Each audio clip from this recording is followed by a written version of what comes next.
Hi, I'm Chef Andrew Hunter. I'm here in my studio in Los Angeles, and I've been working for Kikkoman for 15 or 16 years, and I love Kikkoman. It's really the best of all worlds. It's the gold standard of soy sauce and of Asian sauces, specifically Japanese sauces.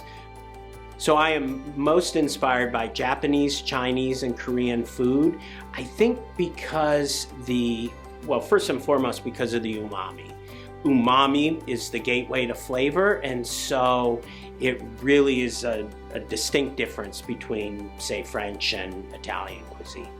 I think that, plant-based food is really important, and thinking about how to use plants, fruits and vegetables in this case, to emulate animal products is a lot of fun.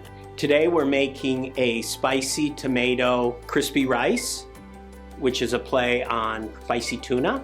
I'm trying to achieve a similar texture to ahi tuna. So I started with beautiful red ripe tomatoes. I blanched them, peeled them, and then cut and seeded them, and then I dried them. Just enough to lessen the moisture a little bit, the moisture content.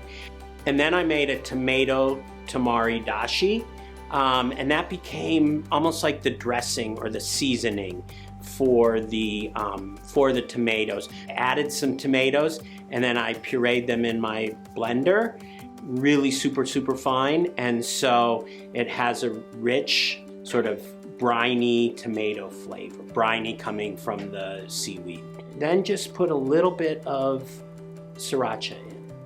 So I made the sushi rice just lightly seasoned with some rice wine vinegar and salt and sugar, and then made little nigiri pods, I call them.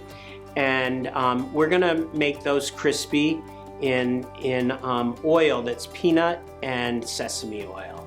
So it has a little bit of richness from the sesame oil. Just make them crispy, and then spoon the tomato on top. And then there's a little nugget of wasabi sauce on top to add a bright green pop. The thing I like about the wasabi sauce is, it has great wasabi flavor and a bite of wasabi, but it's also a brilliant bright green and some sesame seeds. And here we have our spicy tomato crispy rice. For the eggplant unagi nigiri, really the inspiration is eel kind of freaks me out.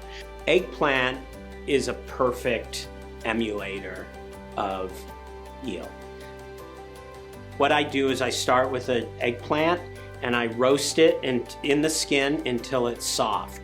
And then you peel it and score it lengthwise and sort of press it down almost like butterflying shrimp.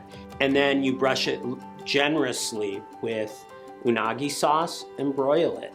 So really it's pretty simple. Unagi sauce has a really broad appeal. It's a great entry sauce to Kikkoman, and it's a great balance of sweet and salty, no spice, and it has a really great mouthfeel. The lime ponzu is bringing a bright note to this dish. A bright from the lime, and it also thins the unagi sauce a little bit and adds a little more spicy note and adds a little salty note to it. When the eggplant comes out of the broiler, you slice it and put it on top of the nigiri rice with a little bit of additional unagi sauce. And sesame seeds makes it pop on the plate. And here we have our eggplant unagi nigiri.